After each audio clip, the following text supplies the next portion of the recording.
I wanna go back in the series, and I wanna go back to this chart I showed you week 1 about just how change happens, because I think it's gonna show you really clearly why a bad habit is so hard to overcome. Remember, this graph, this represents the results we want in life, right? The results and the things we want, and this is time, okay? And remember, when it came to a good habit, what we expect with a good habit is this. We expect to start a good habit, and we expect there to be some immediate results, right? Over time, it just kind of looks like that. And what we said is, what experts tell us is what we actually experience when we start a good habit is we don't actually experience immediate change. We can actually experience little to no change, even down. And what happens over time is then we start to see the change we want to see. And remember, I told you that this gap right here between what we expect, immediate change, and little to no change, that's called the valley of disappointment. You start working out 3 times a week, you're 2 weeks in, you're 3 weeks in, you see no change. You see opposite change. You feel less in shape. Weight scale hasn't changed at all, right? You see no change. But you keep working out, you keep being consistent with a small habit, and over time, it begins to radically transform your life. That's what a good change looks like, a good habit. And I want to just speak to some of you right now and just say, for those of you that have said, hey, this year, 2020, I'm going to be in church consistently every weekend. That's the good habit I want. Or I'm going to start reading my Bible every day. That habit will be transformative. Or get into a group. I want to encourage you, you stick with it. Even if you don't see immediate change, trust me, God is going to transform your life. That's a good habit. Let me show you why a bad habit is so hard to overcome. Because with the bad habit, we experience the exact opposite. Watch this. With the bad habit, we actually get immediate results.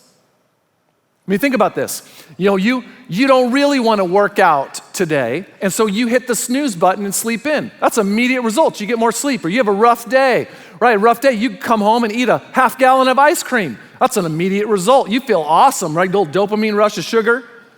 But hey, you see immediate results. I don't see any issue. I eat a half gallon of ice cream. Scale doesn't change that much. You eat a half gallon of ice cream, you skip your workouts over time. What happens? Those immediate results start to represent into a life spiraling out of control.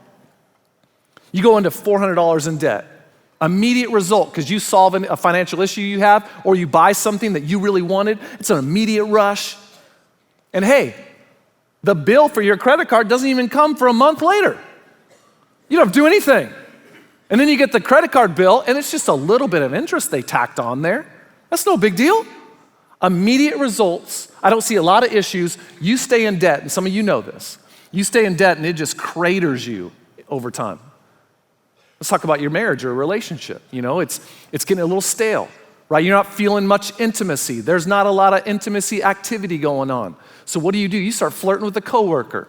Or hey, late at night, there's not much going on. You decided to get online and look at something, images you shouldn't. You get an immediate pleasure release. It's not hurting anybody, nobody knows. But you keep this up in a relationship and eventually it will crater you. This is why bad habits are so hard to overcome, because we see immediate results without maybe a lot of issues up front, and then over time it kills us. Let me summarize this for you, because someone needs to let this sink in. With a good habit, good habits are hard to start, but easy to live with. Bad habits are easy to start, but hard to live with over time. But because they're so easy, we just fall into these bad habits right away. And what I want you to realize is that no one ruins their life in a moment. It doesn't happen that way. How do people crater their lives? It's one small bad habit not addressed over time that leads to someone falling to a place that they never wanted to be in life.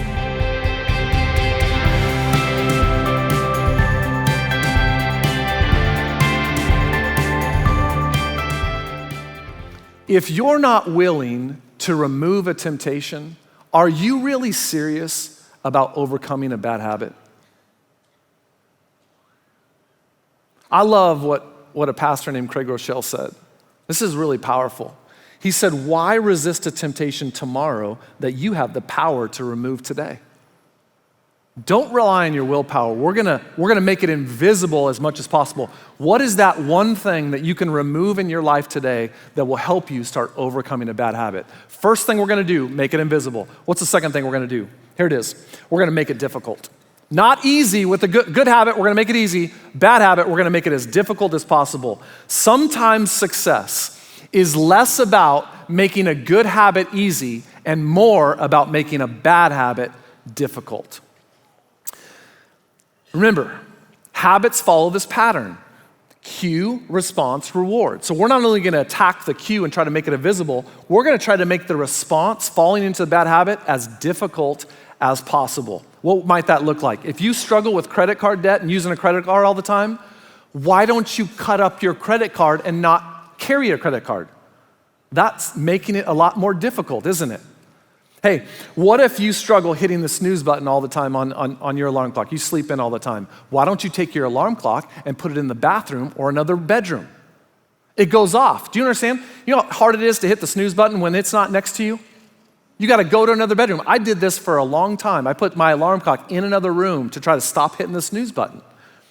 What about this? What if you struggle with social media? Your time on social media. What if you, every time you got off social media, you deleted the app? You had to re-add it every single time.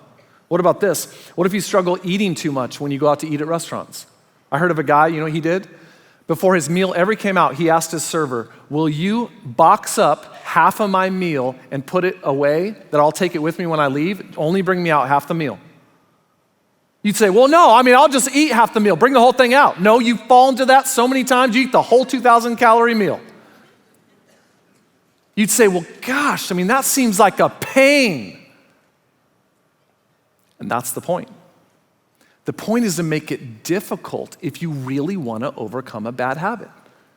Jesus said in Matthew chapter 7, wide is the gate and broad is the road that leads to destruction.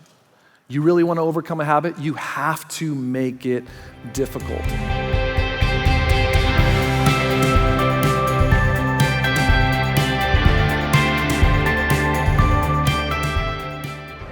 Hey, what's up, CCV? I just literally wrapped up the message. I got Mark Moore here with me.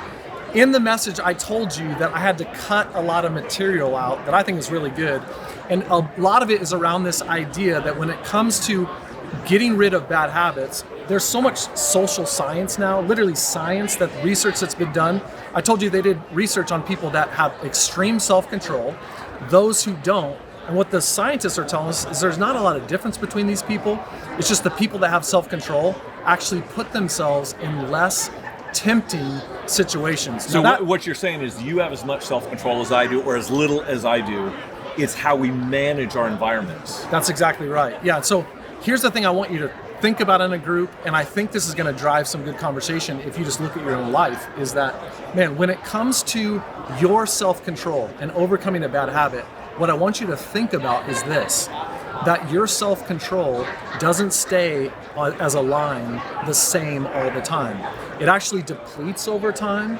Your self-control can actually go down the more you try to use it all the time. Tell me what you're sharing with the research, that it's more like a muscle. Your self-control is more like a muscle than a battery. Yeah. I thought that was really helpful. Well, it's kind of amazing if you think about it. I gave the gummy bear example. I said, I can walk past a jar of gummy bears one time, and I'm using my self-control, right? I'm using a little bit of my self-control. Every single time I walk past the gummy bears, I'm just using more and more self-control, but it's depleting. So it's kind of it's like it gets fatigued. It gets fatigued. Your self-control gets fatigued over time. And this is why if you leave something tempting in front of you, you fatigue. So think about it like a muscle. For those of us that work out or exercise, when you lift weights, immediately when you lift weights, your muscles are breaking down. Right? And so you can lift weights, but eventually you can't lift the same amount of weight because you're breaking down your muscles. But over time, you're going to get stronger and stronger. That's exactly right. Okay, I've got a practical question, because I'm hearing two things. One is I should exercise my self-control, but not too much. Yeah. So what does that look like? So here's what we're going to do. We know we need self-control. We just know that. We're never going to be outside of tempting situations. So we're going to try to limit how often we have to use our self-control, but every single time we Right. exercise our self-control, it's like using a muscle. Over time it builds up and the muscle gets stronger and stronger. This is what the social science is telling us. So you're not saying if you struggle with drunkenness, just go into a bar and then walk out. No. What you're saying is you're going to naturally have enough opportunities to exercise self-control that you don't have to manufacture it. But then you also want to walk away quickly because you're going to fatigue that self-control whenever you do have to use it. Exactly. So if you can just think about self-control, that it fatigues over time, then what you can do is you can begin to understand your own self-control and say, hey, I got to put myself in less tempting situations. I can understand when I feel most fatigued, when I'm tired, when I'm emotional, when I'm hungry, when I've been in front of a tempting situation a lot. I need to understand those things because I'm fatiguing. And I bet in groups, if you talked about some examples in your own life, you could probably see where like your self-control fatigues, right? Let me ask you one more question, because in some areas of my life, I've got great self-control. In others, zero. I'm another sugar baby. Like never met candy I didn't like. So for me, that's going to be an area where I'm going to fatigue really fast with that. But others are less fast. How do you determine when you're putting yourself in danger, given your propensity of one temptation over another? Yeah, I think it's kind of like when someone shows up to the gym, there's some muscle groups that we know are stronger. Like I love biceps, I love chest. Squats, not so much. Yeah. So you need to understand in your own life, what are some temptations that you know you just fall to all the time? And those are ones you're really, really going to avoid heavily. Then there's going to be some others that you've built up some strength. But even then, the Bible says, be careful when you think you're strong, because that's when you can fall. So we're always got to be guarding ourselves, I think, with anything. I think it'd be cool in the groups as well. Ashley talked about community, how important that is. Maybe this would be a good time for you to really be honest about where your weaknesses lie, where your self-control gets more fatigued, and share that with someone in the group so you can actually make a plan, a strategy to hold each other accountable. So good. Yeah. Hope you guys have a great group discussion. And I'm just excited that you have real community. I hope you keep pouring into that, because that's what we believe is really the key to life change.